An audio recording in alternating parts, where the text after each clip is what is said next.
Die Exzellenzstrategie. Dahinter verbirgt sich eines der prestigeträchtigsten Programme zur Förderung universitärer Spitzenforschung in Deutschland. Bund und Länder wollen damit den Wissenschaftsstandort Deutschland im internationalen Wettbewerb stärken. In der aktuellen Runde hat die TU Darmstadt die Chance auf bis zu 3 sogenannte Exzellenzcluster. Das sind herausragende Forschungsvorhaben, an denen Wissenschaftlerinnen und Wissenschaftler verschiedener Disziplinen und Institutionen gemeinsam arbeiten. Eines der Projekte mit der Beteiligung der TU Darmstadt ist The Adaptive Mind, kurz TAM. Wie der Titel sagt, geht es dabei um die Anpassungsfähigkeit des menschlichen Geistes. Was sich genau hinter diesem Forschungsvorhaben verbirgt, erklärt uns nun Professor Konstantin Rotkopf. Er leitet das Fachgebiet Psychologie der Informationsverarbeitung am Fachbereich Psychologie der TU Darmstadt. Herzlich willkommen, Herr Rotkopf, und vielen Dank, dass Sie sich die Zeit nehmen, uns Ihr Forschungsvorhaben genauer vorzustellen. Vielen Dank für die Einladung. Um es direkt auf den Punkt zu bringen, worin besteht denn das genaue Ziel, das genaue Thema Ihres Forschungsvorhabens? The Adaptive Mind versucht herauszufinden, wie Menschen die Informationsverarbeitung, also ihrer mentalen Prozesse, aussieht, um sich an verändernde Umgebungen oder auch verändernde innere Zustände zu adaptieren. Ein Beispiel wäre, wir gehen von einem dunklen Raum in einen Garten, da scheint die Sonne und ohne dass wir das merken, sehen die Objekte um uns herum genau gleich aus. Sie haben dieselbe Farbe. Das ist allerdings für das Gehirn eine unglaublich schwierige Berechnung, die da gemacht werden muss. Ähnlicherweise gibt es Adaptationsprozesse bei Entscheidungen. Wir treffen Entscheidungen, in was wir investieren wollen. Und manchmal verpassen wir den richtigen Moment, unsere Investitionen zu verschieben. Wie funktioniert das? Was sind die Prinzipien, um zu verstehen, was die Algorithmen sind, die bestimmen, wie wir Menschen das machen? Und wann machen wir Fehler? Das heißt, wann sagen die Algorithmen etwas, was sie vielleicht eher nicht sagen sollten? Wie können wir das besser verstehen und wie können wir das auch anwenden, um dann sowohl in der künstlichen Intelligenz Systeme resilienter zu machen, Systeme vielleicht menschenähnlicher sogar zu machen? Und wie können wir aber auch mentale Prozesse, die bei Menschen vielleicht manchmal nicht so laufen, wie sie ideal wären für uns, zum Beispiel in psychischer Gesundheit, wie können wir die besser verstehen? Nun wird ja an der Anpassungsfähigkeit des menschlichen Geistes an sich verändernde Situationen schon seit längerem in verschiedenen Disziplinen geforscht. Wo sehen Sie denn hier noch Forschungslücken, die Sie gerne schließen möchten mit TAM? Ja, es ist interessant, also wenn Sie ein Lehrbuch der Psychologie jetzt sich anschauen, dann ist es schon eher so, dass Sie vielleicht einen Bereich finden zu Wahrnehmung, einen Bereich zu Entscheidungen und dort zu Handlungen. Sie finden allgemeine Psychologie und dann differenzielle und dann Sozialpsychologie. Aber diese Idee, dass über verschiedenste Bereiche, verschiedenste mentale Fähigkeiten tatsächlich ähnliche Prozesse, ähnliche Informationsverarbeitungsalgorithmen tatsächlich uns erklären können, wie Menschen sich verhalten.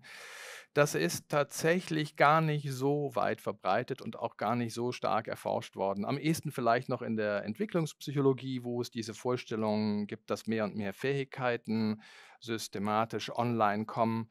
Aber so richtig erforscht ist es tatsächlich gar nicht.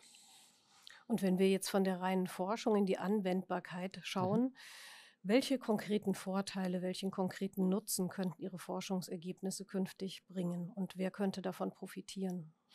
Ja, die Exzellenzstrategie möchte schon in erster Linie Grundlagenforschung erstmal in Deutschland unterstützen. Aber selbstverständlich haben wir die Vorstellung, dass wir, wenn wir besser verstehen, wie Adaptationsprozesse funktionieren, wir auch besser verstehen, wie Adaptationsprozesse vielleicht schiefgehen. Ich gebe Ihnen ein Beispiel. Ähm, Unsere Kolleginnen und Kollegen aus Marburg haben eine sehr große Expertise in mentalen Krankheiten, in psychischen Krankheiten. Und was wir dort sehen in der Zusammenarbeit ist, dass man manche Krankheiten tatsächlich darstellen kann, verstehen kann als Adaptationsprozesse, die schiefgelaufen sind. Das heißt, es gibt hoffentlich einen Beitrag zu mentaler Gesundheit. Auf der anderen Seite könnten wir auch in den extremen Bereich gehen von KI. In der KI gibt es Systeme, die heute vielleicht eine bestimmte Aufgabe lösen, neuronale Netze, die bestimmte Aufgaben lösen.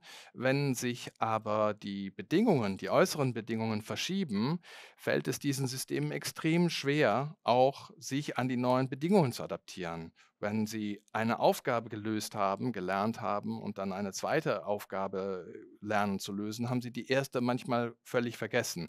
Das heißt, auch hier gibt es einen ganz wichtigen Fragestellung: Wie regelt man diese Adaptation auf der einen Seite und die Stabilität auf der anderen Seite?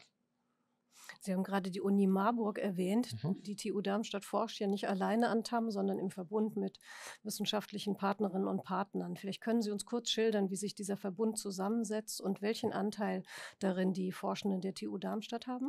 Ja, wir haben Kolleginnen und Kollegen erstmal aus Gießen, die sind Weltexperten in visueller Wahrnehmung, also in der Beschreibung, wie Menschen überhaupt, wenn sie etwas sehen, etwas fühlen, wie das tatsächlich im Gehirn ausgerechnet wird, wo auch unsere Täuschungen liegen und wie die Stabilität oder Adaptation funktioniert.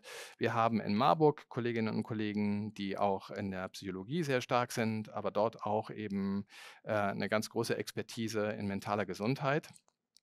Und von der TU Darmstadt, wir sind einer der ganz wenigen Standorte in Deutschland, wo wir von Anfang an Cognitive Science und KI zusammen gedacht haben, die beiden Zwillingswissenschaften. Und das führt dazu, dass wir hier sehr lange schon an Forschungsfragen arbeiten, wo es genau darum geht, zu verstehen, wie kann KI menschenähnlicher gemacht werden, wie können wir menschliche Informationsverarbeitung aber auch besser verstehen durch KI-Algorithmen. Zum Abschluss haben wir noch eine kleine Bitte, Herr Rotkopf. Könnten Sie bitte für uns den folgenden Satz vervollständigen? TAM sollte als Exzellenzcluster gefördert werden, weil. Wir die fundamentalen mentalen Prozesse der Adaptationsfähigkeit von Menschen verstehen werden. Das wird Auswirkungen haben sowohl auf unser Verständnis von mentaler Gesundheit.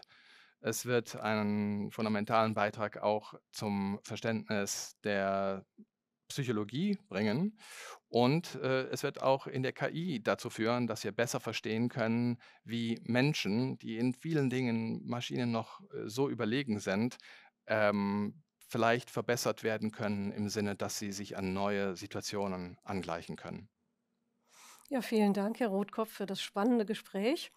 Wir wünschen auf jeden Fall viel Erfolg für TAM bei der Exzellenzstrategie.